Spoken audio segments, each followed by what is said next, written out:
السلام عليكم ورحمة الله وبركاته، منورين. ايه الأخبار؟ عاملين ايه؟ أنا هتكلم النهاردة على موضوع كذا حد سألني فيه بالنسبة لموضوع الناس اللي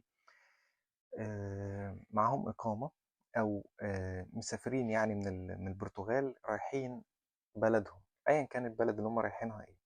فهي أسئلة غريبة جات لي، ولكن أنا لازم أرد عليها برضو، فحبيت إن أنا أرد عليها في فيديو. تمام. ناس كتير بتقول لي ايه هو ينفع اخد لحمة وانا راجع مثلا، وانا مسافر مثلا من البرتغال او وانا رايح البرتغال. ينفع اخد لحمة؟ ينفع اخد فراخ، اخد سمك، اخد مش عارف ايه بتاع؟ ينفع تاخد اي حاجة. تمام، مش اي حاجة، اي حاجة تاخد حاجات مخالفة يعني لا، تاخد اي حاجة عادي جدا. تمام. اهم حاجة تبقى في الشنطة اللي تحت على الطيارة.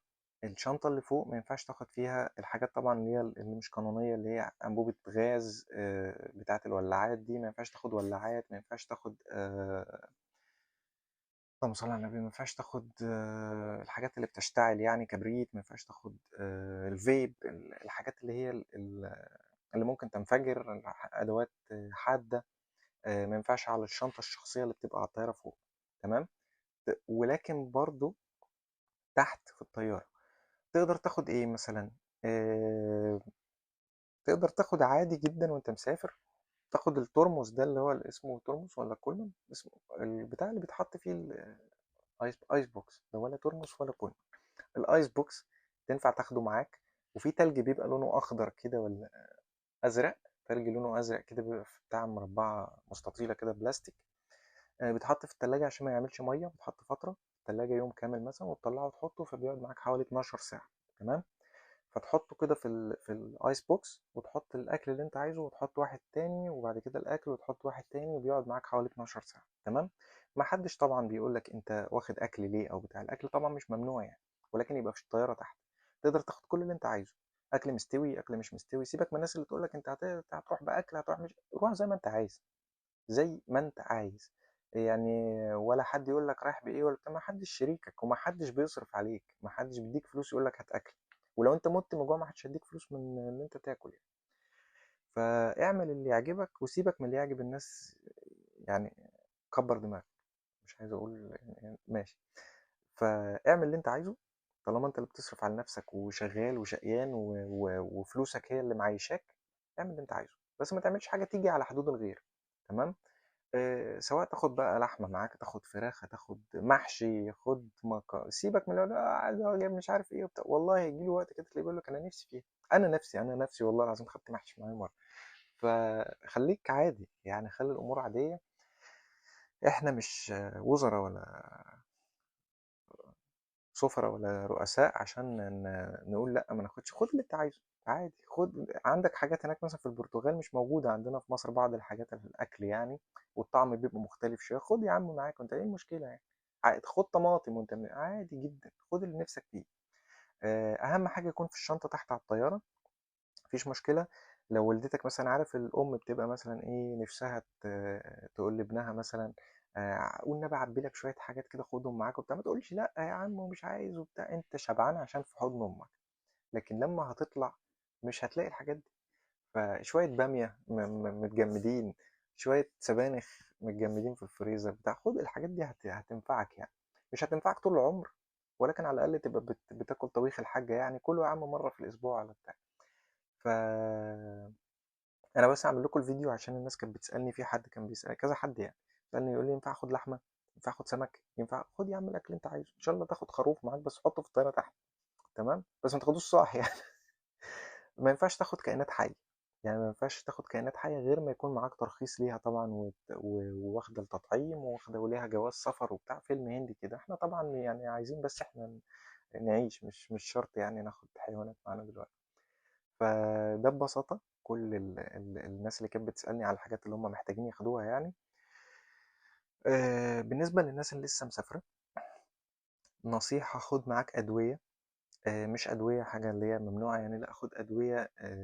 وطبعا مفيش حاجة اسمها أدوية ممنوعة، ولكن أدوية آه، مجدولة. ما تاخدش حاجات معاك اللي هي غير، ما ينفعش تطلع بيها في حتة تانية. خد معاك مثلا حاجات اللي انت محتاجها، اللي هي بتجيبها بصعوبة هناك. يعني احنا هناك بنلاقي ايه بصعوبة؟ الأدوية المسكنات، المضاد الحيوي، مش عارف إيه. الحاجات اللي احنا بنحتاجها دي بنجيلك شوية برد، مغص في المعدة، شوية إسهال، إمساك بتاع. حاجات تمام. الحاجات الطبيعية اللي هي بنحتاجها، يعني اللي هو انت يعني لازم تيجي.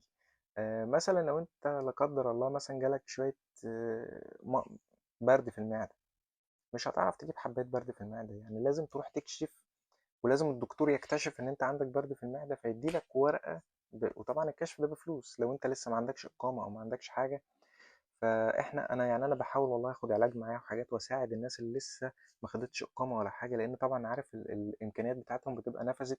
يا ريت كل الناس اللي معاها اقامه تعمل كده، كل الناس اللي جايه تقدر تعمل كده تساعد، بتبقى الامكانيات معاهم نفذت وخلاص ما عندوش السيوله. وساعات بيبقى جاي ما يعرفش اصلا، ما سمعش الفيديو ده او عارف يجيب ايه معاه فما يعرفش فيعيا مثلا لا قدر الله، فما يلاقيش حاجة تسكن ألم تعمل بتاع، فلازم يدفع بالغالي قوي عشان يروح يكشف في مستشفى خاص أو من عيادة خاص، فيضطر يشتري علاج بالغالي.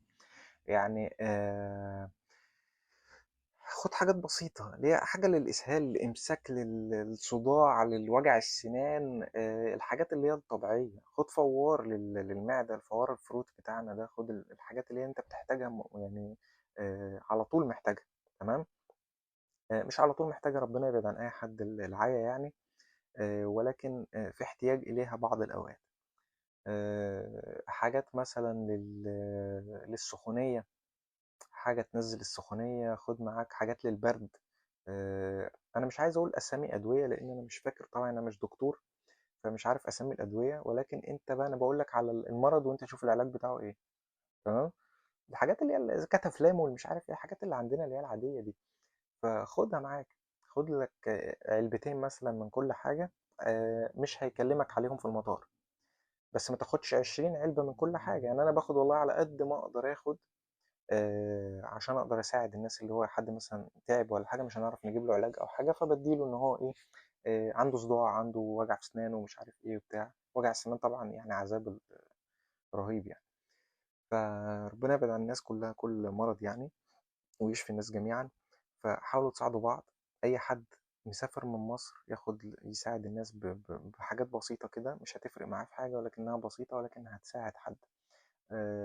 بالنسبة للناس اللي جاية من البرتغال نازلة، تقدر تنزل عادي جدا لو لسه واخد إقامتك ولسه أول مرة تنزل تروح في أي حتة تسافر في أي حتة. آه، تقدر تاخد اللي أنت عايزه برضه، تاخد علاج، تاخد أكل، تاخد أي حاجة، بخور، فرش سنان، معجون سنان، مش عاوز أقعد أحكي لكم في الحاجة. خد إزاز معاك، طقم كوبايات، طقم تيفال للحاجة. خد الأطباق الإزاز دي اللي بتعمل في الفرن مش عارف إيه، خد الحاجات دي معاك عادي، بس ما تحطهاش على الشنطة، في الشنطة تحت عشان ما تتكسرش الحاجات الإزاز. خدها معاك على الشنطة اللي هي إيه بتتشال، اللي في إيدك دي، عشان أنت تحافظ عليها. نصيحة، الشنط بتتكسر في المطار. تمام. هي مش بتتكسر في مطار البرتغال للأسف، ولكن في بعض المطارات، مش طبعا مش عايز أقول مطارات إيه، بعض الأوقات، مش كل الأوقات طبعا، لا، وارد أي حاجة بتتكسر في الدنيا يعني. ولكن النصيحة، هات شنطة محترمة، ما تجيبش شنطة يعني اللي هي واحد يلمسها كده تتلكك تقول له اوب العجلة اتكسرت، ترفعها كده تلاقي الإيد طلعت في إيدك. ما تجيبليش شنطة من سوق الحد وتيجي تقول لي أنا مسافر، فهتلاقي حاجتك جايبينها لك في كيس بلاستيك، فما تنفعش يعني. آه، وانت معاك الشنطة يستحسن تروح على مكان كده هتلاقيه في المطار جوه، في زي ديسك كده، اسمها ايه يا رب، زي صينية مدورة كده تحط عليها الشنطة وبيعملها لك ستريتش بلاستيك كده، بيعملها كلها ستريتش. تمام. عشان ما تتقطعش ما تتفتحش معرضة، لأن في جهاز كده بيقعد يشوطها زي الكورة، تقعد تحدفها عشان تروح على السير وبتاع، جهاز قوي يعني، فممكن يحدفها كده يروح خارمها لك بتاع. أنا الشنطة بتاعتي اتكسرت كذا مرة بس والله كانت نظيفة مش وحشة، فأنا راجع بالشنطة بتاعتي مكسرة. الشكل كان عليها كبس أو ضغط جامد في شنطة، كانت يعني حد محمل طوب أو حاجة، يعني حد شغال في المعمار أو حاجة شال طوب وزلط في شنطته فكسر لي أنا شنطتي، فربنا يعوض بقى هبقى اشتري واحدة. فالحمد لله. فدايما خد معاك شنطة كويسة واعمل الشنطة ستريتش قبل ما تسافر يعني. تمام.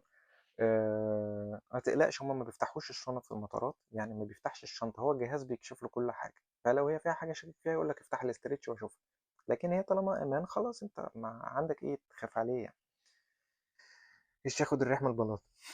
فده كل الموضوع يعني بالنسبة للناس اللي كانت عايزة تسافر وعايزة تعرف التفاصيل بتاعة السفر يعني، وهياخد ايه معاه ومش هياخد ايه وايه اللي يعدي بيه ومش عارف ايه وبتاع وهيقابل ايه وبتاع. حاجة تانية، لو انت معاك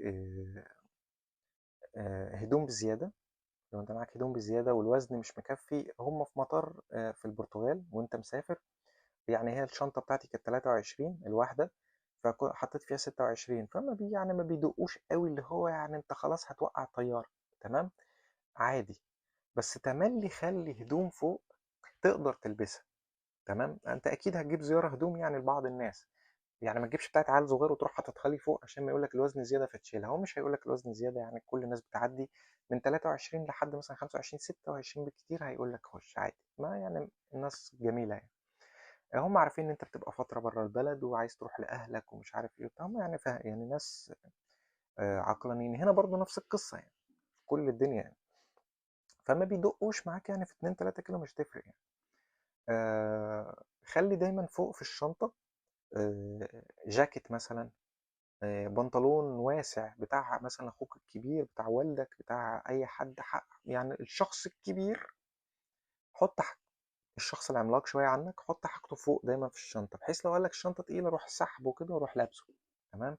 تقدر، انا كنت لابس مثلا جاكيتين ثلاثه فوق بعض، تقدر تلبس جاكيتين ثلاثه فوق بعض، وانا اصلا يعني وانا لابسهم الشنطه بتاعتي 26، هو قال لي انت ليه لابس الجاكيت على بعض ما تحطتهاش ليه في الشنطه، فهو تلاقيه لطيف يعني.